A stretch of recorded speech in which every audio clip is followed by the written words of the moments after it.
ہاں ہاں دھیے، کہو، میں سن رہا ہوں۔ خالقو چاچا نے پرشفیق لہجے میں میری طرف دیکھتے ہوئے کہا۔ چاچا، کیا آپ پہلے مجھے اس راکاش مورتی کے بارے میں کچھ بتانا پسند کریں گے، جس کا لالچ دیتے ہوئے جانو ماچی نے گروہ میں سب سے پہلے آپ کے خلاف بغاوت کا بیج بویا ہے؟ میری بات پر خالقو چاچا کے چہرے پر چند ثانیے گمبھیر خاموشی چھائی رہی، پھر وہ پھیکی سی مسکراہٹ کے ساتھ بتانے لگا۔ میرا ایک دوست ہے بشام چھلگری، وہ بھی سندھ کا بدنام اور خطرناک دھاڑیل ہے۔ وہ ایک بار اینٹی ڈکیت فورس کے اہلکاروں کے نرغے میں آ گیا تھا۔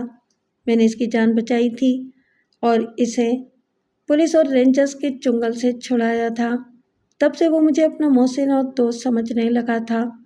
اس کا گروہ زیادہ تر تھر کے سرحدی علاقے، جدھر راجستھان کی سرحد ملتی ہے، وہاں ڈاکے ڈالتا ہے، اور اس کی کمی کا بھی وہی ہے۔ ایک روز اس نے مجھے اپنے ہاتھ دعوت دی تھی۔ میں اپنے گروہ کے 15-20 آدمیوں کے ساتھ، جن میں یہ مردود جانو ماچھی بھی شامل تھا، دعوت پر دھاڑیل بشام چھلگری کے صحرائی ڈیرے پر گیا تو اس نے مجھے بتایا کہ راجستھان کے راستے تھر میں میگھواڑ اور کولی قبیلے کے بہت بڑا قافلہ ایک خاص تہوار کے دن ہر سال یہاں زیارت پر آتا ہے، اور دوران زیارت شگون کے طور پر یہ لوگ شادی بیاہ کی رسمیں بھی ادا کرتے ہیں۔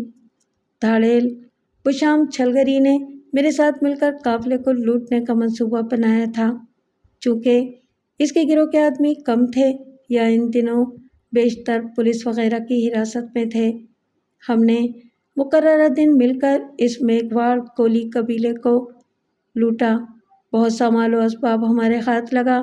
اس میں کولی قبیلے کا ایک مکھ سردار بھاڑو کولی بھی تھا۔ اس کے قبضے سے میرے ہاتھ ایک عجیب و غریب مورتی لگی تھی جو تقریباً 2 فٹ اونچی اور 1 فٹ چوڑی تھی۔ وہ پوری خالص سونے کی تھی اور خاصی وزنی بھی۔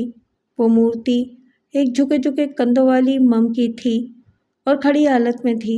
اس کی آنکھوں کی جگہ تقریباً 1.5 انچ کتر کے 2 ہیرے چکمگا رہے تھے۔ بلا شبہ یہ مورتی سندھ یا بلوچستان کے بیش بہا نادر خزانے کی حیثیت رکھتی تھی، اور ہم نے جو لاکھوں کی لوٹ مار کی تھی، اس مال و اسباب کی 10 گنا مجموعی قیمت بھی اس ایک مورتی کے برابر نہیں اترتی تھی۔ یہ چونکہ میرے ہاتھ لگی تھی، اس لیے بشام چھلگری نے اسے مجھ سے لینے کا تقاضا بھی نہیں کیا، اور ویسے بھی دھاڑیل بشام چھلگری کے ہاتھ ایک دوسرا ہیرا لگ گیا تھا۔ وہ لالاں تھی، مکھ سردار بھاڑو کولی کی جواں سال اور خوبصورت بیٹی۔ جب دھاڑیل بشام چھلگری نے اس کی عزت خراب کرنے کی کوشش کی تو لالا نے ہاتھ جوڑ دیے اور اسے مرشد سائیں کا واسطہ دیا، مگر چھلگری کو وہ پسند آ گئی تھی۔ پھر میرے مشورے پر چھلگری نے اسے باعزت طور پر اپنی زال بنا لیا۔ اس کے بعد وہ مورتی میں نے ایک محفوظ اور خفیہ جگہ پر ہمیشہ کے لیے چھپا دی۔ درحقیقت میں اپنی اس مجرمانہ زندگی سے پیچھا چھڑانا چاہتا تھا۔ میرے دل میں اچانک ایک خیال آیا تھا، کیونکہ میں نے اندازہ لگا لیا تھا کہ یہ پراسرار اور نادر خزانے کی حامل مورتی ہمارے صوبے کے لیے ایک ثقافتی خزانے کی حیثیت رکھتی ہے۔ اس لیے وہ مورتی میں سرکار کے حوالے کر کے عام معافی کا ارادہ رکھتا تھا، لیکن یہ مورتی میرے لیے منحوس ثابت ہوئی۔ اس کی وجہ سے مجھ پر کئی بار مصیبتیں نازل ہوتی رہیں۔ یہ ایک مم کی مورتی تھی۔ قدیم سندھ کے دور افتادہ جنگلوں علاقوں میں آج بھی لوگ دیومالائی داستانوں میں ایک پراسرار بلا کی حیثیت رکھتی ہے، لہٰذا یوں اب مورتی کا نام راکاش مورتی پڑ گیا، یعنی شیطانی بلا۔ خالقو چاچا اس کی تفصیل بتا کر چپ ہو گیا۔ میں پلکیں جھپکائے ہوئے اس تفصیل کو سن رہی تھی۔ میں نے بڑوں سے سن رکھا تھا، جس کے مطابق یہ مم جو مادہ ہوتی ہے، انسان یعنی مرد کو اٹھا کر کسی تاریک غار میں لے جاتی ہے اور اس کے گھٹنے چاٹ کر اسے عارضی طور پر معذور کر دیتی ہے۔ اس طرح اس کا نر ممیرہ کہلاتا ہے، جو نوجوان عورتوں کو اٹھا کر لے جاتا ہے۔ میں نے راکاش مورتی کے بارے میں جان کر خالقو چاچا کو اپنی تجویز سے آگاہ کرتے ہوئے کہا، چاچا اب آپ فوراً ایک اعلان کریں جس میں اپنے گروہ کے سب ساتھیوں کو اکٹھا کر کے انہیں یہ بتائیں کہ آپ اس راکاس مورتی کا کسی سے سودا کرنا چاہتے ہیں اور اسے ملنے والی کثیر دولت کو آپ سب لوگوں میں برابر تقسیم کرنے کا ارادہ رکھتے ہیں۔ اس طرح کم سے کم اتنا تو ہوگا کہ ہمیں سوچنے اور کچھ عمل کرنے کی مہلت مل جائے گی اور کسی بھی لمحے ابھرنے والا بغاوت کا خطرہ بھی سر سے ٹل جائے گا۔ میں خاموش ہوئی تو خالقو چاچا کے پجمردہ چہرے پر پہلی بار بشاشت کے آثار نمودار ہو چکے تھے۔ اس سے ظاہر ہوتا تھا کہ چاچا کو میری یہ تجویز پسند آئی ہے۔ یہ کام تو میں ابھی کرتا ہوں۔ خالقو چاچا جوش میں اور کھڑا ہوا۔ میں نے اسے روکا نہیں، مگر جاتے جاتے اس نے مجھے اور شینا کو چوکس رہنے کی ہدایت دیتے ہوئے کہا، دھیو میں اب ایسا ہی کرتا ہوں۔ میرا خیال ہے کہ اس طرح فی الحال حالات قابو میں رہیں گے، مگر میں پھر بھی منٹھار کو تمہاری حفاظت کے لیے جھوپڑی کے آس پاس رکھوں گا اور تم دونوں بھی باہر نہیں نکلنا۔ خالقو چاچا کی تاکید پر ہم دونوں نے اسبات میں دھیرے سے اپنے اپنے سر ہلا دیے۔ کنجا حالات ہمارے تصور سے بھی بڑھ کر خراب نظر آ رہے ہیں۔ خالقو چاچا کے باہر نکلتے ہی شینا نے متانت سے کہا۔ ہاں، میں نے بے اختیار کندھے جھٹک کر تائید کی۔ تمہارا کیا خیال ہے کہ خالقو چاچا کے اس اعلان کے بعد حالات معمول پر آ جائیں گے؟ کسی نہ کسی حد تک بغاوت کی یہ لہر تو قابو آ ہی جائے گی، لیکن میرا خیال ہے یہ اب اتنا آسان نہیں رہا۔ جواباً شینا نے سرسراتی ہوئی آواز میں کہا۔ خالقو چاچا کا گروہ اندر ہی اندر بڑی زبردست ٹوٹ پھوٹ کا شکار ہو چکا ہے، اور تم یہ کیوں بھول رہی ہو کہ خود ہماری جان بھی داؤ پر لگی ہوئی ہے؟ کیا اس غدار جانو ماچھی کے لیے یہ ایک تیر سے دو شکار کھیلنے کا موقع نہیں؟ خالقو چاچا کے ساتھ ہم دونوں کا پتہ بھی صاف کر سکتا ہے۔ بہرحال ہمیں اس خوریزی کو روکنا ہے اور اپنی جانوں کا بھی تحفظ کرنا ہے۔ آپ کا کیا خیال ہے؟ کیا ہم خاموشی کے ساتھ یہاں سے نکل چلیں؟ نہیں، یہ تو ویسے بھی مناسب نہ ہوگا، لیکن پتہ نہیں کیوں کنجا میرا دل بڑا بے چین سا ہو رہا ہے۔ حالات کسی بھی لمحے بھیانک رخ اختیار کرنے والے ہیں۔ تمہارے ذہن میں کوئی لائعمل ہو تو بتاؤ باجی۔ میرا تو ذہن معاف سا ہو رہا ہے۔ میرے لہجے میں ایک وحشت در آئی تھی۔ میری بھی کچھ سمجھ میں نہیں آ رہا سوائے اس کے کہ آنے والے وقت کا انتظار کیا جائے۔ شینا نے گہری سانس لی۔ یہ تو ایسا ہی ہے جیسے ہم خاط پر خاط دھرے اپنی موت کا انتظار کریں۔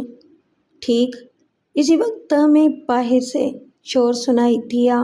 میرا دل یک بارگی زور سے دھڑکا۔ شینا بھی ٹھٹک گئی۔ پھر اگلے ہی لمحے باہر چیخوں کی آوازیں ابھریں، جیسے کئی لوگ ایک دوسرے سے دست و گریباں ہوں۔ اس کے ساتھ ہی کئی رائفلیں ایک ساتھ گرجیں۔ میں اور شینا دھک سے رہ گئے۔ جھونپڑی کا محدود ماحول خوف کی وجہ سے بوجھل ہو گیا تھا۔ میرا خیال ہے وہی ہوا جس کا ڈر تھا، میں نے کانپتی ہوئی آواز میں کہا اور فوراً گریبان میں ہاتھ ڈال کر ٹوٹو پستول نکال لیا۔ شینا نے بھی میری فوراً تقلید کرتے ہوئے اپنا پسٹل نکال کر ہاتھ میں پکڑ لیا۔ اس وقت اچانک باہر گولیاں چلنے کی آواز یکلخت بند ہو گئی اور اعصاب شکن خاموشی چھا گئی۔ میں نے صورتحال کا جائزہ لینے کے لیے جھونپڑی کے دروازے پر قدم بڑھائے ہی تھے کہ اچانک جھونپڑی کے قریب دوڑتے ہوئے قدموں کی آواز ابھری۔ میں اپنی جگہ ساکت ہو گئی۔ اگلے ہی لمحے جھونپڑی کے دروازے پر جھولتے ہوئے ٹارٹ کو بری طرح کھینچ کر کچھ رائفل بردار اندر آ گئے۔ ان کے بشروں پر سپاکی اور خونخواری برس رہی تھی۔ ان میں جانو ماچھی بھی تھا۔ جانو ماچھی سمیت ان مسلح در اندازوں کو دیکھ کر بے اختیار میرا پسٹل والا ہاتھ ان کی طرف اٹھ گیا۔ اس کھلونے کو پھینک دے چھوکری، یا میرا کچھ نہیں بگاڑ سکتا۔ جانو ماچھی نے استہزائیہ مسکراہٹ کے ساتھ میری طرف دیکھ کر گھورتے ہوئے کہا۔ وہ فتح کے نشے سے چور ہو رہا تھا۔ میری 4 گولیوں والی پسٹل واقعی ان کے لامحدود اور جدید آتشی ہتھیاروں کے سامنے کوئی معنی نہیں رکھتا تھا، لیکن میرے سینے میں دھڑکتا ہوا دل کھلونا نہیں تھا، اب بھی آہنی عزم لیے ہوئے تھا۔ لہٰذا میں نے بدستور اپنے پسٹل کا رخ جانو ماچی کی طرف ہی کیے رکھا اور زہر خند لہجے میں بولی، ہمارا کسی سے کوئی جھگڑا نہیں ہے، ہمیں یہاں سے جانے دو۔ میں نے دانستہ تجاہل عارفانہ سے کام لیتے ہوئے درمیانی روش اختیار کی، لیکن میری بات پر اس کی بڑی بڑی مونچھوں تلے مکروہ ہونٹوں پر زہر خند مسکراہٹ دوڑ گئی اور وہ حقارت آمیز لہجے میں مکاری سے بولا، ہاں چنگا بابا چنگا، لیکن پہلے یہ کھلونا ادھر پھینکنا ہوگا، ورنہ میرے آدمی تم دونوں کو گولیوں سے بھون کر رکھ دیں گے۔ وہ مکاری کر رہا تھا، اس کی بڑی بڑی خوفناک آنکھوں میں شفاق آمیز جارحانہ چمک میں نے صاف طور پر محسوس کر لی تھی۔ میرا دل اس قدر تیزی سے دھڑک رہا تھا کہ مجھے اس کی دھمک اپنی کنپٹیوں پر صاف محسوس ہو رہی تھی۔ میں اگر چاہتی تو آنے واحد میں اس کمینے مارے آستین کی پیشانی پر سرخ روشن طرز بنا سکتی تھی، لیکن اس صورت میں خود میرے اور شینا کے جسموں میں بھی لاتعداد سوراخ بن سکتے تھے۔ اس دوران میں شینا بھی اپنا پسٹل والا ہاتھ سیدھا کیے میرے برابر آ کر کھڑی ہو گئی تھی۔ اس کی نگاہیں جانو ماچی اور اس کے ساتھ کھڑے مسلح دھاڑیروں پر جمی ہوئی تھیں۔ مجھے جانو ماچی جیسے رذیل پر ذرا بھی بھروسہ نہ تھا کہ وہ ہمیں یوں آرام سے جانے دیتا۔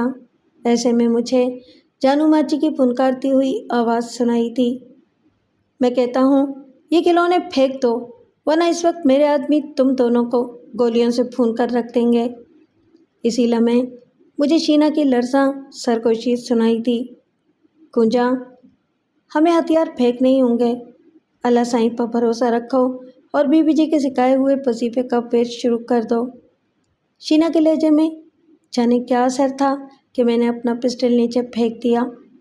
میرا پسٹل پھینکنے کے بعد شینا نے بھی اپنا پسٹل گرا دیا۔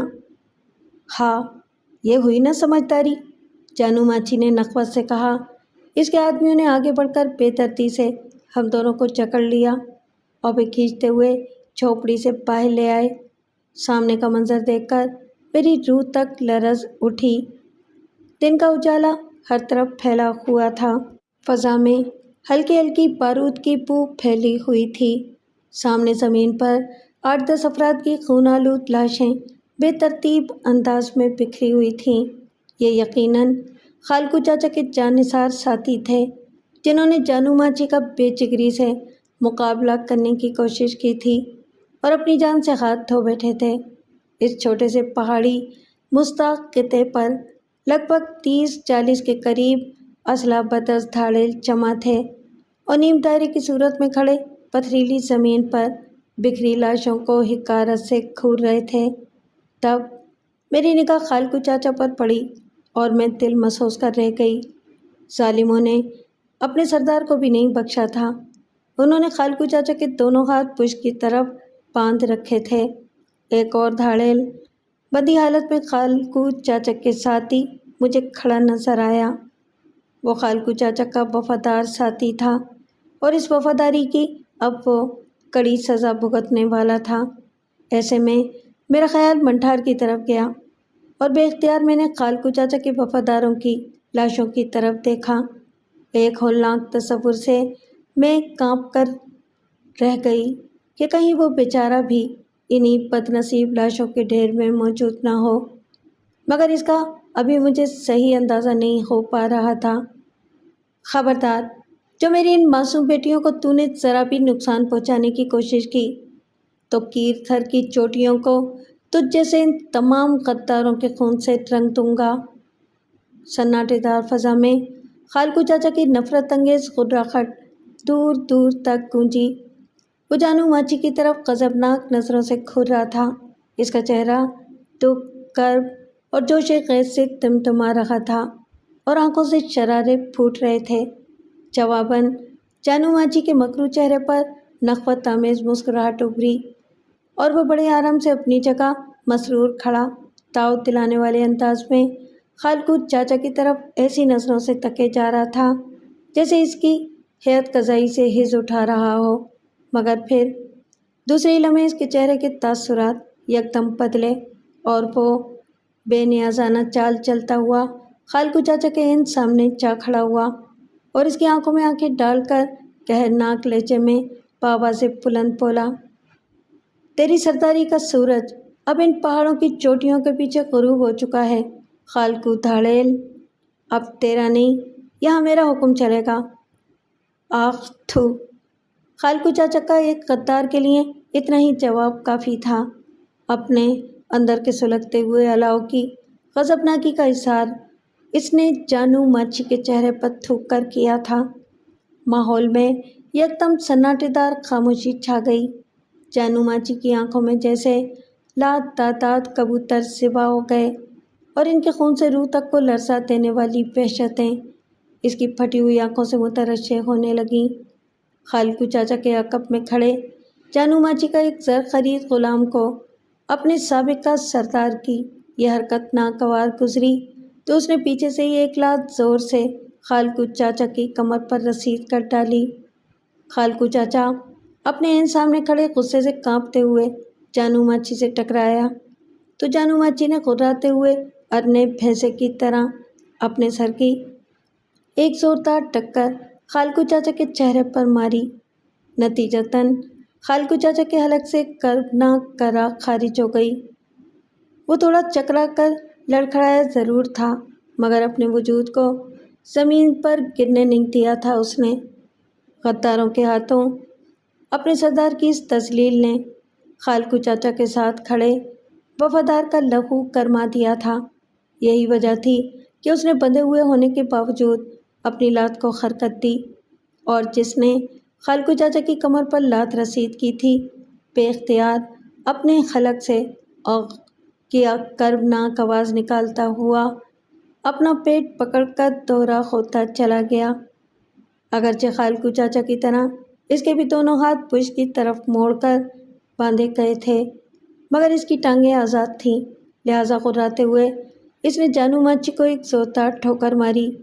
ٹھوکر لگتے ہی جانو ماچی خود کو سنبھال نہ پایا اور جیسے ہی پشت کے بل زمین پر گرا وہ وفادار بھی اس کے سینے سے چمٹا ہوا نیچے آ رہا اور پھر جانے کس طرح اس کے سینے پر ہی سوار ہو کر اس نے جانو ماچی کے چہرے پر متواتر تھوکنا شروع کر دیا۔ جانو ماچی نے ایک گھوسا اس کے چہرے پر رسید کیا تو وہ پرے جا پڑا۔ بندھا ہونے کی وجہ سے اسے دوبارہ کھڑا ہونے میں دقت کا سامنا کرنا پڑا۔ دوسرے لمحے سفاک جانو ماچی اچھل کر کھڑا ہو گیا اور انتہائی سرعت کے ساتھ اس نے اپنی گن کا رخ اس کی جانب کرتے ہوئے ٹریگر دبا دیا۔ فضا میں بسٹ چلنے کی گھن گرج کے ساتھ ہی اس وفادار کی اذیت ناک چیخ گونجی اور وہ بیچارہ وہیں ٹھنڈا پڑ گیا۔ خالقو چاچا سکتے میں آ گیا۔ خود میں اور شینا دہشت کے مارے سنو کر رہ گئے اور پھٹی پھٹی آنکھوں سے خالقو چاچا کے آخری وفادار ساتھی کی خون آلود لاش کو تکنے لگے۔ اس لمحے جانو ماچی نے چلا کر اپنے ایک ساتھی سے کہا، اڑے خیرو، منٹھار کا کچھ پتہ چلا؟ اسے تلاش کرو فوراً۔ ہاؤ سائیں بٹا، اسے ڈھونڈنے کے لیے آدمی جا چکے ہیں، وہ اسے دیکھتے ہی گولی مار دیں گے، خیرو نامی شخص نے مؤدبانہ لہجے میں کہا اور پھر خالقو چاچا کی طرف خونخوار نظروں سے تکنے لگا۔ جانو ماچی کی زوردار ضرب سے اس کی ناک سے خون کی پچکاریاں نکل گئی تھیں۔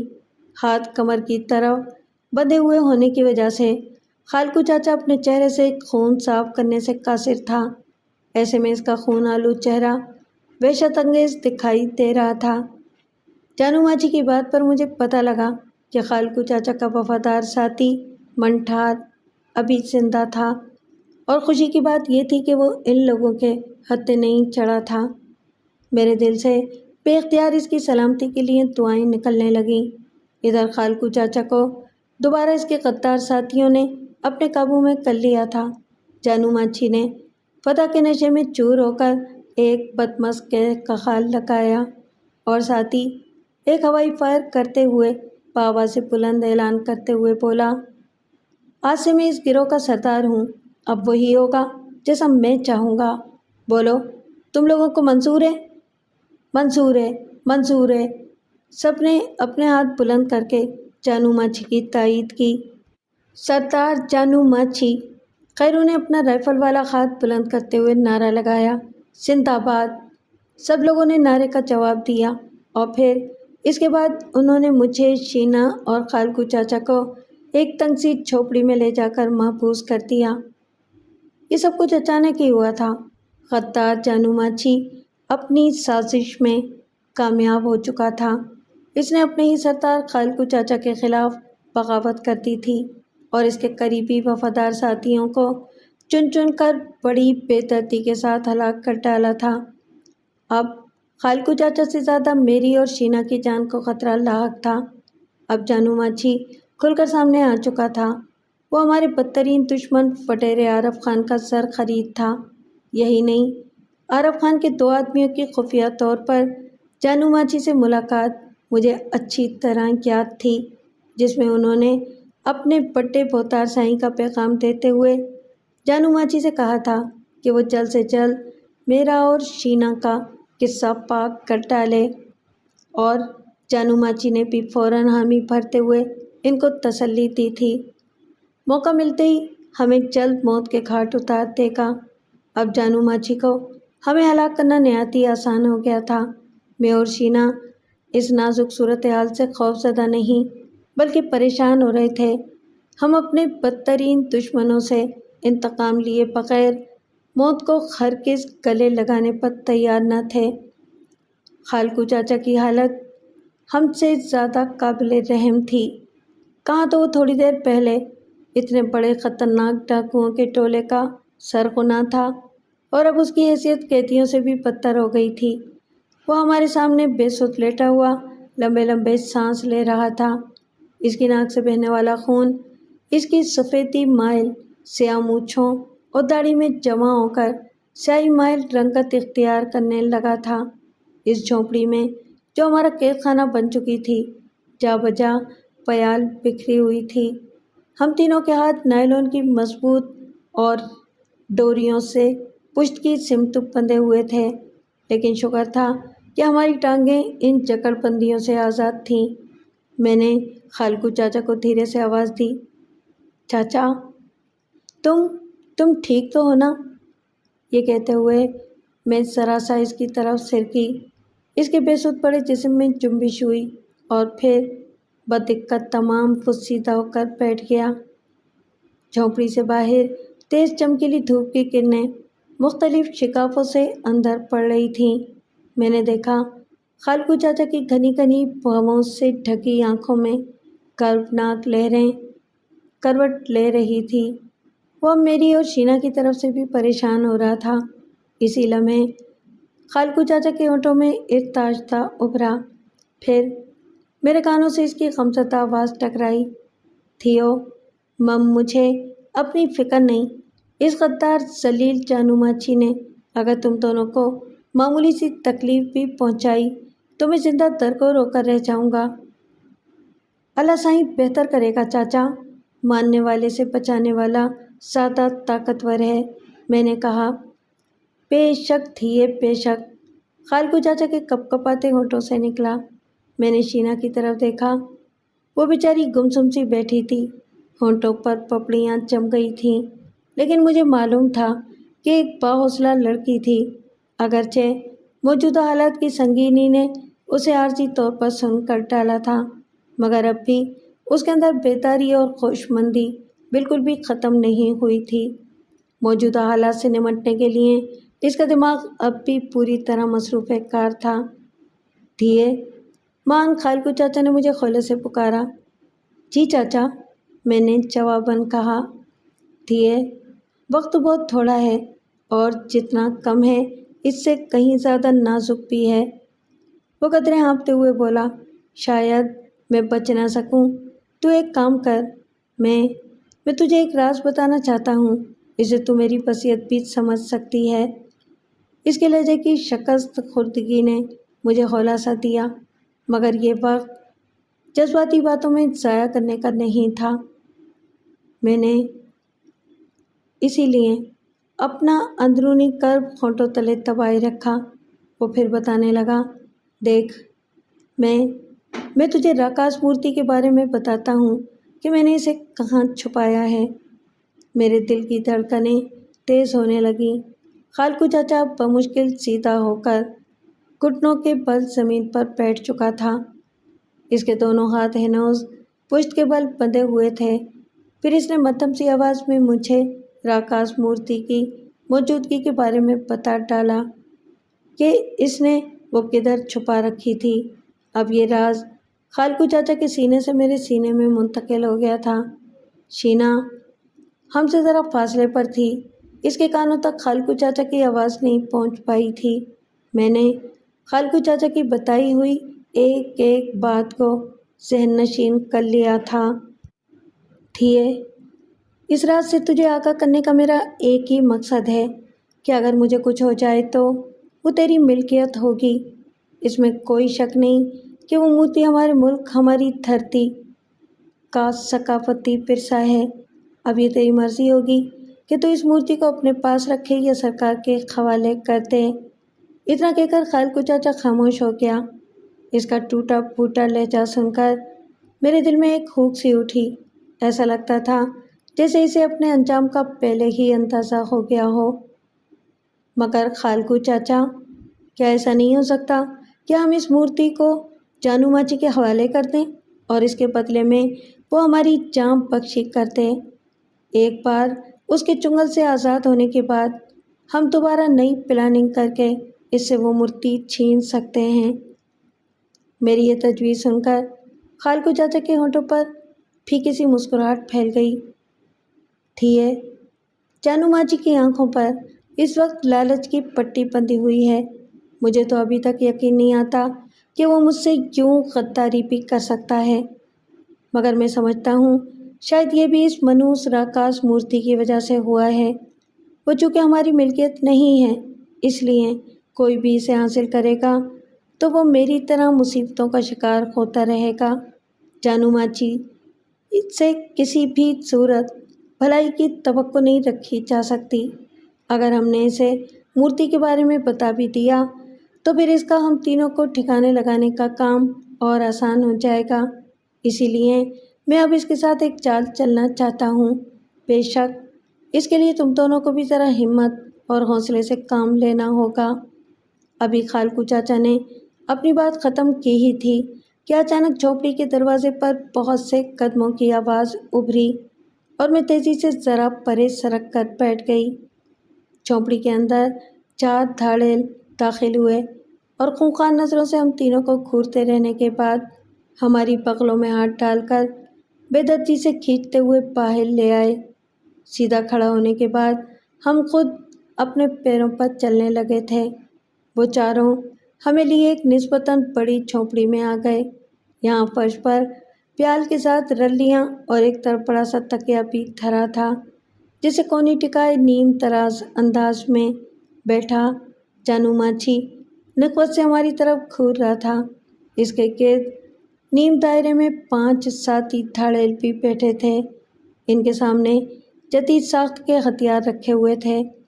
ہمیں اس کے سامنے ہی ذرا فاصلے پر ایک ساتھ کھڑا کر دیا گیا۔ میرا حلق خشک ہو رہا تھا اور ایسا لگتا تھا جیسے حلق میں کانٹے اگائے ہوں۔ انجانے خدشات سے میرا دل و دماغ جھنجھنا رہا تھا۔ نہ جانے خالکو چاچا کیا چال چلنے والا تھا۔ اس نے ہمیں اپنے منصوبے کی تفصیلات نہیں بتائی تھیں، لیکن فی الوقت تو ہم تینوں جانو ماچی کے رحم و کرم پر تھے۔ کسی بھی لمحے وہ ہماری موت کے احکامات صادر کر سکتا تھا۔ ہاں بابا، جانو ماچی نے ایک گہری ہمکاری بھرنے کے بعد انتہائی حقارت سے خالکو چاچا کی طرف دیکھ کر کہا، اور اس کے ساتھ ہی اپنے سامنے پڑا ہوا خوفناک نال والا ایک پستول ہاتھ میں لے لیا۔ اب مجھے شرافت سے اس راکاش مورتی کے بارے میں بتا، تو نے اسے کہاں چھپا رکھا ہے؟ مگر جھوٹ بولنے سے پہلے اتنا سوچ لینا کہ تیری بوڑھی آنکھوں کو ادھر ہی کھڑے کھڑے ایسا لرزہ خیز منظر دکھا دوں گا کہ تو اندھا ہو جائے گا۔ یہ کہتے ہوئے اس رذیل نے خبیثانہ نظروں سے میری اور شینا کی طرف گھور کر دیکھا، اور میں اس کی گھورتی ہوئی آنکھوں میں حبیثناک چمک دیکھ کر سرتاپا لرز گئی۔ خالکو چاچا کے چہرے پر ابلتے ہوئے لاوے کی سی کیفیت ابھری تھی اور وہ برماتی ہوئی نظروں سے جانو ماچی کو دیکھ رہا تھا۔ بابا، مجھے جلدی جواب چاہیے، پول کیا کہتا ہے؟ جانو ماچی نے خالکو چاچا کی ابلتی کیفیت کو خاطر میں لائے بغیر اس سے دریافت کیا۔ مجھے بھی اس منوس مورتی سے کوئی دلچسپی نہیں ہے، مگر جواباً خالکو چاچا نے کہتے ہوئے دانستہ اپنا جملہ ادھورا چھوڑا۔ ہاؤ بابا، پول مگر کیا؟ جانو ماچی قدرے سیدھا ہو کر بولا۔ تجھے پہلے میری ان دونوں مہمانوں کو آزاد کرنا ہوگا، خالکو چاچا نے قدرے گونجدار آواز میں جانو ماچی سے کہا تو جانو ماچی کو یکایک جیسے بچھو نے ڈنک مارا ہو، وہ صورت کے ساتھ اپنی جگہ سے اٹھا اور خالکو چاچا کے بالکل قریب آ کر اپنے ہاتھ میں پکڑے ہوئے پستول کی خوفناک نال اس کی گردن میں چبھو کر غراتے ہوئے بولا، تیرے کو ادھر اپنی بات منوانے کو نہیں لائے ہیں بابا، جو میں پوچھ رہا ہوں وہ بتاتا ہے یا نہیں؟ میں نے کہا نا، پہلے ان دونوں کو یہاں سے جانے دے، خالکو چاچا نے بھی مضبوط لہجے میں اسے جواب دیتے ہوئے کہا تو جانو ماچی چند ثانیے دزدیدہ نظروں سے خالکو چاچا کی آنکھوں میں گھورتا رہا، پھر اس کے بعد وہ چند قدم پیچھے ہٹ کر اپنے ساتھیوں سے مخاطب ہو کر بولا، اڑے بابا، اس بڈھے کا دماغ تو ذرا درست کرو۔ اس کے کہنے کی دیر تھی کہ نیم دائرے کی صورت میں بیٹھے ہوئے اس کے پانچوں ساتھی دھاڑیل اپنی آنکھوں میں خونخوار چمک لیے فوراً اپنی جگہ سے اٹھ کھڑے ہوئے، شاید اپنے نئے سردار سائیں کا اشارہ بھانپ چکے تھے، لہٰذا ان میں سے دو افراد نے آگے بڑھ کر مجھے اور شینا کو بے رحمی سے اپنی طرف گھسیٹا تو خالکو چاچا کے حلق سے غضبناک دھاڑ برآمد ہو گئی۔ وہ جانو ماچی کو للکارتے ہوئے بولا، جانو، تو خود کو بہت بڑے جنجال میں ڈال رہا ہے، مگر جانو ماچی نے خالکو چاچا کی بات سنی انسنی کرتے ہوئے ان دونوں کی طرف دیکھ کر غصے سے کرایا جنہوں نے مجھے اور شینا کو اپنے شکنجے میں دبوچ رکھا تھا۔ اڑے نامرادو، تم رک کیوں گئے؟ کیا بھنگ چڑھا لی ہے تم دونوں نے؟ ذرا اس بڈھے کی ان دونوں مہمانوں کی مہمانداری تو کر کے دکھاؤ۔ اس کے کہنے کی دیر تھی کہ اس کے دونوں شیطانی چیلوں کے جسموں میں خطرناک جنبش ابھری اور پھر ان دونوں نے میرے اور شینا کے گریبانوں کو چاک کرنے کے لیے اپنے ہاتھ بڑھائے ہی تھے کہ خالکو چاچا کی پھٹی پھٹی آواز ابھری، رک جاؤ، میں بتاتا ہوں۔ میں نے خالکو چاچا کی بے بسی کو صاف محسوس کیا تھا۔ ان دونوں شیطانی چیلوں کے ہاتھ رک گئے کیونکہ جانو ماچی نے بھی فوراً اپنا ایک ہاتھ بلند کرتے ہوئے انہیں روک دیا تھا۔ اب وہ خالکو دھاڑیل سے کچھ سننے کا منتظر تھا۔ دیکھ جانو، میں سچ کہتا ہوں، مجھے اب اس منوس مورتی میں ذرا بھی دلچسپی نہیں رہی ہے۔ میں نے اسے ایک ایسی جگہ چھپا دیا جس کے بارے میں میری مجبوری یہ ہے کہ میں اس جگہ کے بارے میں تمہیں اشاروں میں نہیں سمجھا سکتا۔ اگر میں نے تمہیں لفظوں میں اس مورتی کے ٹھکانے کے بارے میں بتایا بھی تو اسے تلاش کرنے میں تمہیں خاصی دشواری کا سامنا کرنا پڑے گا، خالکو چاچا نے اس بار معتدل لہجے میں جانو ماچی سے کہا۔ پھر جانو ماچی سے اپنی بھانپتی ہوئی تیز نظروں سے گھورتے ہوئے بولا، پھر یہ کہ اگر تم مجھے اپنے ساتھ وہاں لے چلو تو یہ کام آسان ہو سکتا ہے، اگرچہ مجھے بھی وہ مقام تلاش کرنے میں ذرا مشکل پیش آئے گی، لیکن مجھے امید ہے کہ میں اسے تلاش کر ہی لوں گا۔ خالکو چاچا نے اپنی بات مکمل کی تو میں نے دزدیدہ نظروں سے جانو ماچی کے چہرے کی طرف دیکھ کر یہ اندازہ لگانے کی کوشش کی کہ اس بات کا اس پر کیا اثر ہوا ہے۔ میرے ذہن میں خالکو چاچا کی بات ہنوز تازہ تھی جو ابھی تھوڑی دیر پہلے اس نے مجھے راکاس مورتی کے ٹھکانے کے بارے میں بتاتے ہوئے کہی تھی کہ وہ جانو ماچی کے ساتھ ایک چال چلنے کی کوشش کرے گا، اس طرح شاید اس کے شکنجے سے آزاد ہونے کے لیے کوئی کوشش کرنا چاہتا تھا۔ باہر طور میں نے دیکھا خالکو چاچا کی بات پر جانو ماچی کے چہرے پر الجھن آمیز تاثرات ابھر آئے، پھر وہ کھرکھراتی ہوئی آواز میں بولا، ٹھیک ہے، مگر تجھے پہلے یہ بتانا پڑے گا کہ اس مورتی کو تو نے کس علاقے میں چھپا رکھا ہے۔ ہاں، مجھے یہ بتانے میں کوئی اعتراض نہیں۔ اگر تم لوگ خود تلاش کرنے کی کوشش کرو تو تمہاری مرضی۔ وہ مورتی میں نے کندکوٹ اور کشمور کے ایک نیم صحرائی علاقے میں چھپائی ہے۔ وہاں ایک مرحوم سردار حاجی خدا بخش خان پھلپوٹو کا ایک بہت پرانا کوٹ ہے۔ وہ کافی سالوں سے غیر آباد ہے، اب وہ ویران ہو چکا ہے۔ اس کی سال خردہ دیواروں کی سنگی بنیادوں میں ایک جگہ میں نے اس راکاس مورتی کو 5 فٹ گہرا گڑھا کھود کر دفن کر ڈالا تھا۔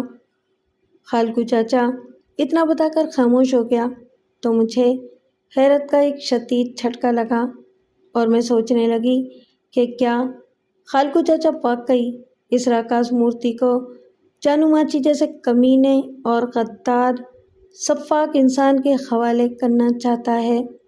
خالقو چاچا نے اس مورتی کے مدفن کے بارے میں جانو ماچی کو آگاہ کرتے ہوئے ذرا بھی غلط بیانی یا جھوٹ سے کام نہیں لیا تھا، کیونکہ خالقو چاچا نے مجھے بھی راکاس مورتی کے مدفن کے بارے میں یہی اشارے دیے تھے۔ میرا ذہن الجھ کر رہ گیا تھا۔ پتہ نہیں خالقو چاچا جانو ماچی کے ساتھ کیسی چال چلنا چاہ رہا تھا۔ مجھے خوف تھا کہ جیسے ہی وہ مورتی جانو ماچی کے ہاتھ لگ گئی تو ہم تینوں کو موت کے گھاٹ اتارنے میں وہ لمحے بھر کی بھی تاخیر نہیں کرے گا۔ اس مورتی کا راز جب تک پوشیدہ رہتا ہم تینوں کی جانوں کی ضمانت سمجھا جاتا۔ جانو ماچی نے خالقو چاچا کی گفتگو کو بڑے غور سے سنا تھا اور اس کے بشرے سے یہ بات اب ظاہر ہونے لگی تھی کہ اسے خالقو چاچا کی بات پر اعتبار آ رہا تھا۔ خالقو چاچا جانو ماچی سے جس قسم کی مہلت حاصل کرنا چاہ رہا تھا اس کی بہرحال اب امید پیدا ہو گئی تھی۔ ٹھیک ہے، پھر تیرے کو آج ہی ہمارے ساتھ کندکوٹ چلنا ہوگا۔ ذرا دیر پرسوچ خاموشی کے بعد جانو ماچی نے خالقو چاچا کی طرف دیکھ کر کہا، مجھے منظور ہے، مگر میری ایک شرط ہے۔ جواباً خالقو چاچا نے اس سے کہا تو ایک بار پھر ہتے سے اکھڑ گیا اور خالقو چاچا کی طرف شعلہ بار نظروں سے گھورتے ہوئے جھٹکے دار لہجے میں بولا، اڑے بابا، میں نے کہا نا تیرے کو، تو اس وقت ہماری قید میں ہے اور تیری یہ دونوں خوبصورت مہمان بھی ہمارے ہی رحم و کرم پر ہیں۔ تو نے صرف ہماری بات ماننی ہے، اپنی نہیں منوانی، سمجھا بابا؟ ہر دفعہ میرا متھا کیوں کھپاتا ہے تو؟ جانو، بھلے ہم مجرم صحیح، مگر ہمارے بھی آپس کے کچھ اصول ہیں۔ ہمارا معاملہ ہمارے درمیان رہنے دے، ان دونوں کو باعزت یہاں سے جانے دے۔ خالقو چاچا کی بات پر جانو ماچی نے پہلے تو سنی انسنی کی اور پھر ایک بدمز کے کہا فضا میں اگلتے ہوئے حقارت سے بولا، ارے تو واقعی سٹیا گیا ہے بڈھے، بھلا ہمارے بھی کوئی اصول ہوتے ہیں، بس اب یہ ضد چھوڑ دے۔ ہاں، اتنا وعدہ ضرور کرتا ہوں کہ جب تک تو ہمارے ساتھ اسی طرح تعاون کرتا رہے گا ان دونوں کو بھی کچھ نہیں ہوگا۔ جانو ماچی کا اشارہ میرے اور شینا باجی کی طرف تھا۔ اس کے بعد ہمیں دوبارہ واپس اسی جھونپڑی میں لا کر محبوس کر دیا گیا۔ جھونپڑی کے باہر 3 مسلح دھاڑے چوکس کھڑے تھے اور ہمیں سختی سے کہا گیا تھا کہ ہم وہاں سے فرار ہونے کی کوشش نہ کریں۔ حکم عدولی کی صورت میں ہمیں بے دریغ گولی مار دی جائے گی۔ شینا اور میں دیوار کے قریب ہی ایک ساتھ پیال پر بیٹھے ہوئے تھے اور ہمارے سامنے خالقو چاچا موجود تھا۔ اس کے چہرے پر گمبھیر خاموشی طاری تھی۔ وہ جانو ماچی کے خلاف اپنی خفیہ چال کے پہلے مرحلے میں کامیاب ہو چکا تھا اور اب اس مہلت سے فائدہ اٹھانے کی اصل منصوبہ بندی پر غور کر رہا تھا۔ اگرچہ خالقو چاچا نے اس راکاس مورتی کو منوس کا لقب دے رکھا تھا، لیکن مجھے وہ مورتی اپنی نجات دہندہ ہی محسوس ہو رہی تھی۔ اگر اس راکاس مورتی والا پراسرار معاملہ ہمارے اور اس جانو ماچی کے درمیان نہ ہوتا تو وہ کب کا ہم تینوں کو موت کے گھاٹ اتار چکا ہوتا۔ اب حالات کی خطرناکی قدرے قابو میں تھی۔ نہ صرف یہ بلکہ ہمیں کچھ کرنے کے لیے ذرا مہلت بھی مل چکی تھی، لیکن میری سمجھ میں یہ بات نہیں آ رہی تھی کہ ہم بندی حالت میں بھلا اس مہلت سے کس طرح فائدہ اٹھا سکتے ہیں؟ اور اگر ہم ایک دوسرے کی مدد سے رسیوں کے جکڑ بندوں سے نجات بھی حاصل کر لیتے ہیں تب بھی کچھ کرنے سے قاصر تھے۔ ہمارے پاس ہتھیار نہیں تھے جبکہ ہمارے دشمن پوری طرح مسلح تھے۔ جھونپڑی کے باہر بھی تینوں نگراں ہوشیار کھڑے تھے۔ اچانک بجلی کسی صورت کے ساتھ میرے ذہن میں ایک جھماکا ہوا اور بے اختیار میرے لبوں سے منٹھار کا نام نکل گیا۔ میرے قریب بیٹھی شینا بھی چونک کر میری طرف دیکھنے لگی جبکہ خالقو چاچا کے چہرے پر ہلکی سی مسکراہٹ اٹھ کر آئی تھی۔ اس نے کہا، پتہ نہیں منٹھار کس حال میں اور کدھر ہوگا، خدا کرے وہ ان کے ہاتھ نہ لگا ہو۔ لیکن مجھے یقین ہے، خالقو چاچا نے کہا، کہ وہ آرام سے نہیں بیٹھا ہوگا۔ اس کی روپوشی میں بزدلی کا دخل نہیں ہے۔ وہ اب بھی کیتھر کی انہی چٹانی وادیوں میں کہیں روپوش ہوگا اور موقع پاتے ہی ہمیں ان غداروں کے شکنجے سے چھڑانے کی کوشش بھی کرے گا۔ خالقو چاچا اتنا کہہ کر خاموش ہوا تو مجھے اپنے اندر بھی ایک جوش کی لہر دوڑتی محسوس ہونے لگی۔ اسی وقت شینا کی سرسراتی سرگوشی ابھری۔ وہ بھلا بیچارہ اکیلا کیا کرے گا؟ جانو ماچی ایک مکار اور ہوشیار شخص ہے۔ منٹھار کی روپوشی اسے بھی کھٹک رہی ہوگی۔ اس نے اپنے دھاڑیلوں کو اس غریب کے پیچھے لگایا ہوا ہے۔ وہ اسے تلاش کرتے پھر رہے ہوں گے۔ منٹھار کو خود اپنی جان کے لالے پڑے ہوئے ہیں۔ وہ بھلا ہماری کیا مدد کرے گا؟ میں اور خالقو چاچا خاموشی سے اس کی طرف دیکھنے لگے۔ شینا نے صاف گوئی سے کہا، حالات کا تقاضا یہی ہے کہ ہمیں خود بھی کچھ سوچنا اور عمل کرنا پڑے گا، ورنہ جانو ماچی مخالف حالات کی بو پاتے ہی انہیں بڑی ہوشیاری سے اپنے حق میں کر لینے کی زبردست صلاحیت رکھتا ہے، جس کی ایک جھلک ہم ملاحظہ کر چکے ہیں۔ اس نے اپنی بات مکمل کر کے چپ سادھ لی۔ ایسے میں جبکہ خالقو چاچا نے اس راکاس مورتی کے مدفن کے بارے میں بھی جانو ماچی کو تقریباً آگاہ کر ڈالا تھا اور شینا کے خدشات کے مطابق جانو ماچی سے کوئی بعید نہیں تھا کہ وہ بے دریغ ہمیں فنا کے گھاٹ اتار دے، لہٰذا اس تناظر میں نے بھی شینا کی تائید میں خالقو سے کہا، چاچا شینا باجی کی بات درست ہے۔ ایسے میں جبکہ آپ نے بھی جانو ماچی کو راکاس مورتی کے دفینے کے بارے میں درست نشاندہی کر ڈالی ہے، اگر اب اس کی حکمت عملی تبدیل ہو گئی تو وہ ہمیں ناقابل تلافی نقصان پہنچا سکتا ہے۔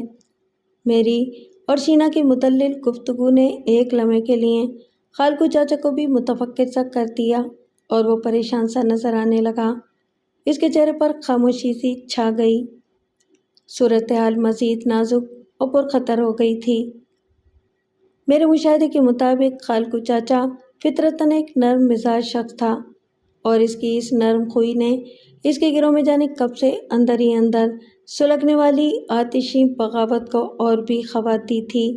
وہ اپنے نائب جانو ماچی کی سازش کو بھانپ نہ سکا، جس کے نتیجے میں اب وہ ایک قیدی کی صورت میں ہمارے سامنے تھا۔ ایک ایک لمحہ ہم پر پہاڑ بن کر گزر رہا تھا۔ ہم موت کی انجانی دستک کو اپنی شیرک پر محسوس کر رہے تھے۔ اچانک کہیں دور پہاڑیوں میں گولیاں چلنے کی تڑتڑاہٹ ابھری اور ہماری سماعتیں جیسے چٹک کر رہ گئیں۔ اگلے ہی لمحے جیسے باہر بھگدڑ سی مچ گئی۔ ہم بری طرح چونک گئے۔ باہر بھگدڑ کے ساتھ اب کئی افراد کی چیخ چیخ کر بولنے کی بھی آوازیں ابھر رہی تھیں۔ ان میں جانو ماچی کی پاردار آواز نمایاں تھی۔ وہ گلا پھاڑ پھاڑ کر اپنے ساتھیوں کو جوابی کارروائی سے متعلق ہدایات دے رہا تھا۔ باہر قیامت کا شور ہو رہا تھا۔ یوں لگتا تھا جیسے ڈیرے پر کسی گروہ نے حملہ کر دیا ہو۔ فائرنگ کی آوازیں اب لمحہ بلمحہ قریب ہوتی جا رہی تھیں۔ جس تواتر سے گولیاں برسائی جا رہی تھیں، ان سے اندازہ ہوتا تھا کہ دو مخالف گروہ ایک دوسرے کو زیر کرنے کے لیے خطرناک اور جدید ساخت کا اسلحہ استعمال کرنے لگے ہیں۔ ہمارے دل سینوں میں زور زور سے دھڑ دھڑانے لگے۔